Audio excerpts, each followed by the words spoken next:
नमस्कार, Bharat express MP digital में आपका स्वागत है। मैं हूं हरिशंकर कुमार। विधानसभा चुनाव के परिणाम के पहले ही निर्दलीय प्रत्याशियों ने जीत के बाद की रणनीति अभी से तैयार कर ली है। निर्दलीय इस बार महत्वपूर्ण भूमिका निभाने का दावा कर रहे हैं। मध्य प्रदेश के विधानसभा चुनाव में बीजेपी और कांग्रेस के बीच कांटे की टक्कर रही है। ऐसी स्थिति में निर्दलीय भी मौके का फायदा उठाने के प्रयास में है।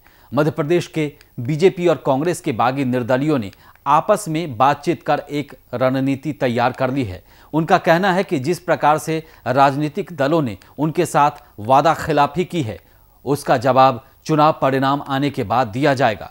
मध्य प्रदेश के विधानसभा चुनाव में बीजेपी और कांग्रेस ने एड़ी चोटी का जोर लगाया है। दोनों राजनीतिक दलों के अलावा बहुजन समाजवादी पार्टी, आम आदमी पार्टी और निर्दलीय भी पूरी ताकत के साथ चुनावी मैदान में हैं। यदि इस बार चुनावी परिणाम आने के बाद राजनीतिक दलों को निर्दलीय दूसरी पार्टी के विधायकों की आवश्यकता पड़ती है, तो एक सोची समझी रणनीति के तहत राजनीतिक दलों को कदम उठाने पड़ेंगे। दरअसल इस बार मध्य प्रदेश में सभी बागी एकजुट हो गए हैं। आलोट से निर्दलीय चुनाव लड़ने वाले पूर्व सांसद और कांग्रेस के बागी प्रेमचंद गुड्डू के मुताबिक एमपी में 21 जगह प्रभावशाली रूप से निर्दलियों ने त्रिकोणीय मुकाबला किया है। इनमें उज्जैन, रतलाम, खंडवा, सिवनी, मंदसौर सहित कई जिला शामिल हैं। सभी जिलों के निर्दलीय प्रत्याशी आपस में एकजुट हो चुके हैं।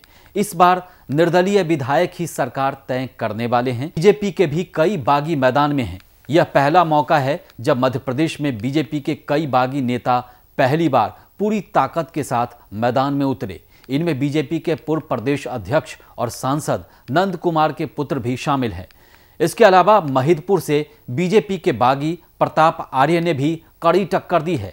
इस बार ये माना जा रहा है कि मध्य प्रदेश में कई निर्दलीय भी चुनाव जीत सकते हैं। ऐसी स्थिति में वे सोची समझी रणनीति के तहत कदम उठाएंगे। आपको बता दें कि मध्य प्रदेश विधानसभा चुनाव के दौरान कई दिग्गज नेताओं को टिकट नहीं मिला था, जिसके बाद उन्होंने पार्टी से बगावत कर ली थी और निर्दलीय चुनाव लड़ने का फैसला किया था। 17 नवंबर को मतदान संपन्न हो गया और अब बागी नेता एक साथ नजर आ रहे हैं। हालांकि ये बहुत बड़ी बात है कि बागी एक साथ दिख रहे हैं। पिछले चुनाव के बाद कमलनाथ की सरकार बनाने में निर्दलीय प्रत्याशियों ने अपनी भूमिका निभाई थी। इस बार भी निर्दलीय की भूमिका अहम होने वाली है, क्योंकि प्रत्याशियों के बीच कांटे की टक्कर है। आपको बता दें, पिछले चुनाव में जीते 2 निर्दलीयों को भाजपा और कांग्रेस ने इस बार टिकट दिया है। पिछले चुनाव की बात करें तो 4 निर्दलीय ही चुनाव जीते थे। इनमें से प्रदीप जायसवाल और विक्रम सिंह राणा इस बार भाजपा के टिकट पर चुनाव लड़ रहे हैं। वहीं सुरेंद्र सिंह शेरा और केदार डाबर कांग्रेस के प्रत्याशी हैं।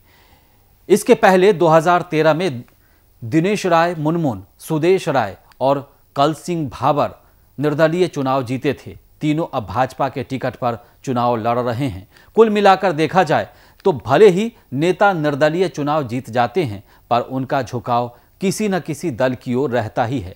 दलों का भी आकर्षण उनमें बढ़ जाता है। अगला चुनाव वे दलों के टिकट पर ही लड़ते हैं। नेता और पार्टी दोनों जानते हैं कि जब वे निर्दलीय चुनाव जीत सकते हैं तो पार्टी के प्रति प्रतिबद्ध मतदाता जब उनके साथ जुड़ जाएगा तो जीत उनकी पक्की हो जाएगी। आपको हमारा ये वीडियो अच्छा लगा हो तो इसे लाइक कीजिए, चैनल को सब्सक्राइब करिए। नमस्कार।